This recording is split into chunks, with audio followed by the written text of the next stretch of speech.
Sahabat setia Gowor yang dikasihi Tuhan, Shalom. Hari ini adalah Senin 29 April 2024. Kita awali pekan ini dengan penuh semangat, dengan penuh rasa syukur. Dan kembali kita katakan di hari ini, I love Monday. Hari ini kita bersama-sama dengan seluruh gereja merayakan peringatan wajib Santa Katarina dari Siena, perawan dan pujangga gereja. Dikisahkan suatu hari Santa Katarina dalam doanya dia bertanya kepada Yesus, "Di manakah engkau Tuhan ketika aku mengalami cobaan yang begitu mengerikan?"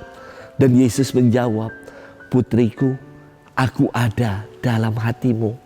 Aku membuatmu menang dengan rahmatku." Inilah buah dari doa dan kedalaman hidup rohani Santa Katarina. Ia mampu mendengar suara Tuhan yang hadir dalam doa dalam hatinya. Santa Katarina lahir di Siena, Italia Utara pada 25 Maret tahun 1347. Ia nggak sekolah loh, dan tidak bisa menulis dan membaca. Namun kepadanya dikaruniakan sebuah rahmat yang istimewa untuk mendamaikan negara-negara yang berselisih dan meyakinkan Paus yang tadinya berada di Avignon, Prancis untuk kembali ke Roma. Ia dengan piawai menulis surat-surat dan nasihat-nasihat rohani, padahal tidak sekolah, tidak bisa baca loh. Tetapi Tuhan rahmatnya menggerakkan Katarina untuk dapat menuliskan nasihat-nasihat rohaninya. Salah satu ungkapan doa dari Santa Katarina yang sangat indah dikatakan demikian, "Engkau bagaikan misteri yang dalam, sedalam lautan.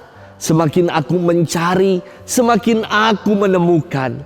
Dan semakin aku menemukan, semakin aku mencari engkau. Tetapi aku tidak akan pernah merasa puas. Apa yang aku terima menjadikanku semakin merindukannya. Apabila engkau mengisi jiwaku, rasa laparku semakin bertambah, menjadikanku semakin kelaparan akan terangmu." Indah sekali doa dari Santa Katarina ini. Katarina dari Siena wafat di Roma pada 29 April tahun 1380 di usianya yang ke-33 tahun. Hari ini kita akan bersama-sama merenungkan firman Tuhan yang diambil dari Injil Yohanes 14 ayat 21 sampai dengan 26. Mari kita siapkan hati kita. Haleluya, haleluya, haleluya. Roh Kudus akan mengajarkan segala sesuatu kepada kamu dan akan mengingatkan kamu akan semua yang telah kukatakan kepadamu. Haleluya, haleluya, haleluya. Tuhan bersamamu dan bersama rohmu. Inilah Injil suci menurut Yohanes. Dimuliakanlah Tuhan. Dalam amanat perpisahannya, Yesus berkata kepada murid-muridnya, "Barang siapa memegang perintahku dan melakukannya, dialah yang mengasihi aku. Dan barang siapa mengasihi aku, ia akan dikasihi oleh Bapa-Ku. Dan aku pun akan mengasihi dia dan akan menyatakan diriku padanya." Yudas yang bukan Iskariot berkata kepadanya, "Tuhan, apakah sebabnya engkau hendak menyatakan dirimu kepada kami dan bukan kepada dunia?" Jawab Yesus, "Jika seorang mengasihi aku, ia akan menuruti firman-Ku. Bapa-Ku akan mengasihi dia dan kami akan datang kepadanya dan diam bersama-sama dengan dia. Barang siapa tidak mengasihi aku, dia tidak menuruti firman-Ku. Dan firman yang kamu dengar itu bukanlah daripada aku, melainkan dari Bapa yang mengutus aku. Semua itu kukatakan kepadamu selagi aku berada bersama-sama dengan kamu. Tetapi penghibur, yaitu Roh Kudus, yang diutus oleh Bapa dalam namaku, dialah yang akan mengajarkan segala sesuatu kepadamu dan akan mengingatkan kamu akan semua yang telah kukatakan kepadamu." Demikianlah sabda Tuhan. Terpujilah Kristus. Sahabat setia Gowor yang dikasihi Tuhan, Shalom. KTP, kartu tanda penduduk, merupakan identitas kita sebagai pribadi yang telah dewasa. Dengan kita punya KTP, kita akan memperoleh hak-hak secara sipil sebagai pribadi yang dewasa dan dapat bertanggung jawab. Contoh, kita bisa bikin SIM, surat izin mengemudi. Mengikuti pemilu, menentukan memilih siapa yang jadi pemimpin untuk bangsa kita. Menentukan dan ikut dalam pilkada kepala daerah. Dan punya KTP juga menjadi syarat untuk perkawinan secara sipil. Lantas, identitas apa yang kita kenakan sebagai seorang pengikut Kristus? Kalau KTP adalah identitas kewarganegaraan kita, sementara sebagai orang Katolik, apa sih yang menjadi identitas kita? Sahabat setia Gowor yang dikasihi Tuhan, hari ini firman Tuhan berkisah tentang amanat perpisahan yang disampaikan oleh Yesus kepada murid-muridnya.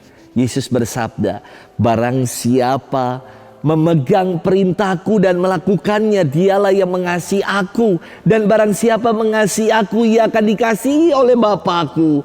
Dan aku pun akan mengasihi dia dan akan menyatakan diriku kepadanya. Sabda ini jelas sekali mengajak kita sebagai murid-murid Tuhan untuk taat sama perintah Tuhan dan menunaikannya dalam hidup. Inilah kesaksian, inilah yang menjadi identitas kita sebagai orang Katolik, sebagai pengikut Kristus. Lebih lanjut, Yudas yang bukan Iskariot. Yudas siapa? Ayo. Yudas Tadeus.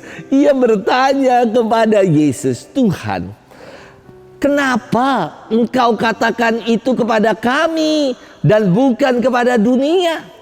Siapakah Yudas Tadeus ini? Yudas dari nama Ibrani Yehuda.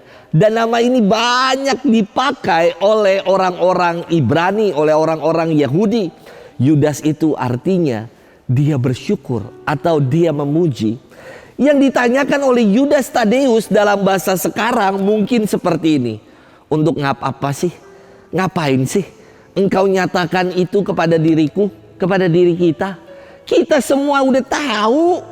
Kenapa tidak engkau tunjukin kepada dunia, kepada orang lain?